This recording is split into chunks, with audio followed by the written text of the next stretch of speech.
two teams went at it, slugfest, and, you know, we're all disappointed here, but I told them there's nothing them individually or my team could do to disappoint me because of what they've done this year. So proud of them and proud of these two, but I'm proud of all the guys. Adu tried to play today. Boogie was still not there, but they all wanted to play to try to help their team. But give Texas Tech credit. They made plays down the stretch that gave them a chance, and they won the game. Open it up to questions for the players.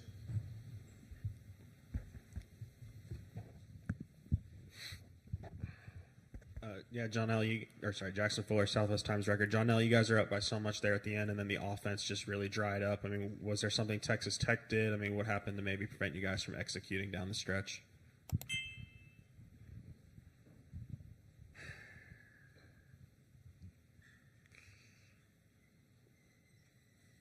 You could repeat that again. Just was there any? What did Texas Tech do, or what did you guys maybe struggle with offensively down the stretch?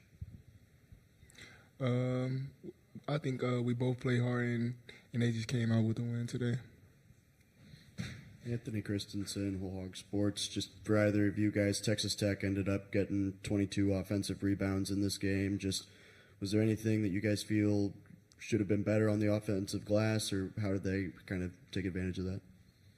I mean, we should have boxed out. You know, that's how they get offensive rebounds. You know, we just didn't get no rebounds. We ain't hit nobody. Further questions from the players. Hi, you guys. Janie McCauley from the Associated Press. You were the last double-digit seed playing, and just from the start of your conference season to now, I mean, are you able to reflect a little bit on what this team accomplished and getting this far, given the way things went early on? It just showed like the togetherness we had as a unit going on 5, and just the grit we wanted to come back and just try to get here. Yeah, it definitely shows, you know, our chemistry. How much of the brotherhood are we? Like what Nelly said, we started out 0-5 and we came to the Sweet 16. Okay, Johnell, Karter, thank you for your time. We'll open it to questions for Coach Calipari. Front row.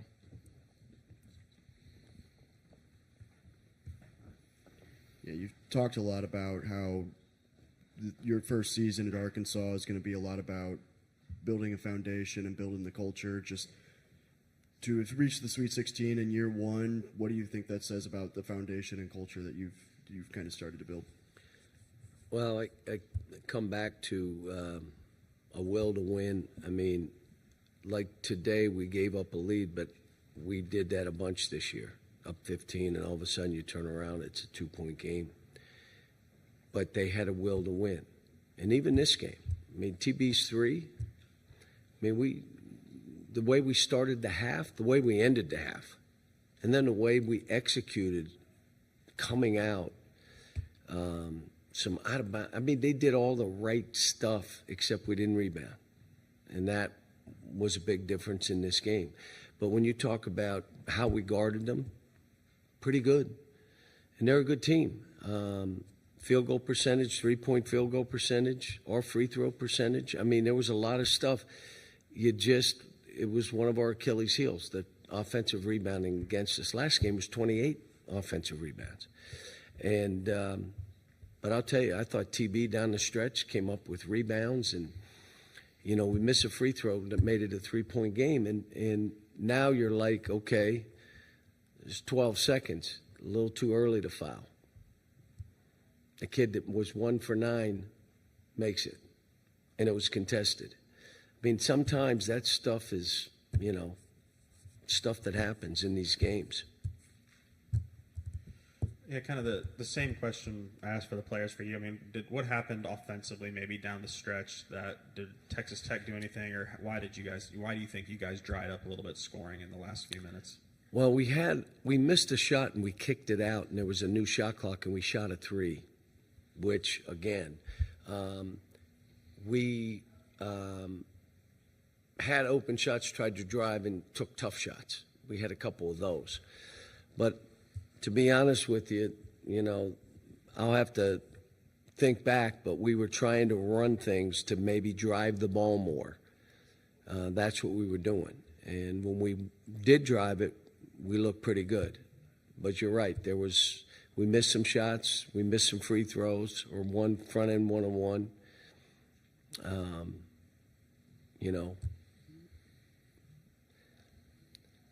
You just, like I said, I'm not in the frame of mind to go back play by play, but If I may go back one more thing, I mean, the last possession there in overtime, any consideration to calling a timeout there? yeah, but in my career, I let that go. Let the guy get to the rim. They're not going to foul you. And with that kind of time, just me. You call a timeout, now you got to worry about what he's doing, how he's playing, the inbound, what are you doing? So I usually let that go. Now, because it ended the way it is, yeah, I wish I would have called a timeout. But 99% of the time, I let that go. Because now I know what they're doing, they know what we're doing. That's why we did it. End of the half, we wanted to go at one guy, and we did. Really, he made a hard bump on DJ that got him kind of off balance on the shot. But, it was what we wanted.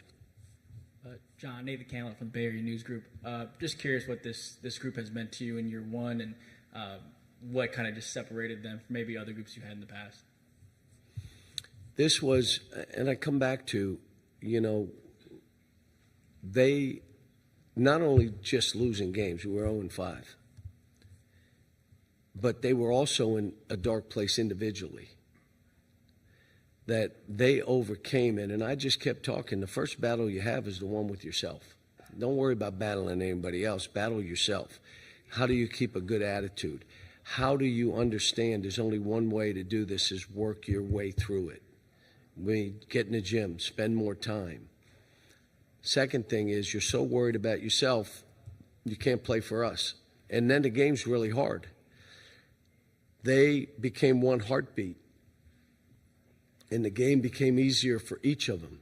And each of them did some good stuff. Every one of them played better, grew as a player, grew as a person. That's what made it so rewarding for me, because there was a chance they could have let go of the rope. I mean, I think I was asked that question, what do you will they let go of the rope? You're 0-5. And I said, no. I don't believe it because of who they are and what they stand for. And I'll say it again. Adu probably shouldn't even have tried to play today, and Boogie still wasn't fully there. But he wanted to play, which tells you a lot about them and their love for their teammates and their team. Good time for 2 questions left. Frank Farinas with the Arkansas Traveler. Coach, what legacy, what message do you think that this team leaves behind? Well, they wrote their own story. They didn't let somebody else write it. They wrote it. We started so bad, but we were beat up and injured, and we didn't talk about it. We just said, let's keep playing. Let's go. Next man up. And you think about what TB did with the minutes he got. Jonas coming back from injury and now all of a sudden doing what he did. What Billy Richmond did with his minutes. What Karter Knox did with more minutes. And the next man up, they took advantage of it.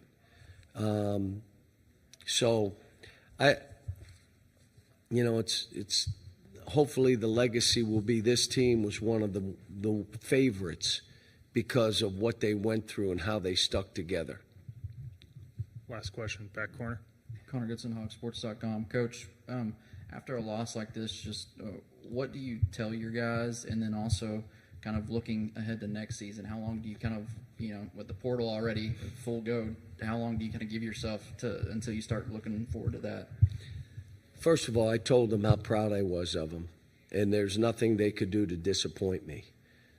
Yeah, there were plays I wish they'd have done different or made this or but these kids gave everything, even in this game. They gave everything they had to try to win the game. The other stuff, I need to sit down with these guys, but you really think tonight's the night or tomorrow morning's the, we're all kind of raw right now. I think they had visions of us continuing to play, and so did I. But it's only going to be one team standing. There is a point that we need to sit down and talk about, again, returning. We got some freshmen, and what do we do in the portal? We had names of guys out there, but I haven't done anything, haven't made a call, and I won't until I speak to my guys. Who's coming back? Who is it? I think a couple guys will put their name in the draft. I think a couple guys are done. Their eligibility's done. So you're talking 4 or 5 guys, and let me sit down with them and see what that is. But I'm going to say it again for everybody. For me, this was as rewarding a year, and I feel like crap right now. But this was as rewarding a year as I've had in all my years. Now, I've had teams that were better and finished better and national champions and all that stuff. This was a different reward. And for me as a coach, we had to adjust and learn, and it was an experience for me to learn. Like, okay, how do I hold them accountable but not bury them? How do I lift them up yet challenge them? How do I make them uncomfortable so they can learn to be comfortable in those situations? That was an interesting path for me and my staff. And my staff was outstanding. Never wavered, never splintered, nothing. They stayed the course. They worked with kids. They met them, watched tape with them, talked to them, built them up. But they were good kids. Thank you, Coach. You for that.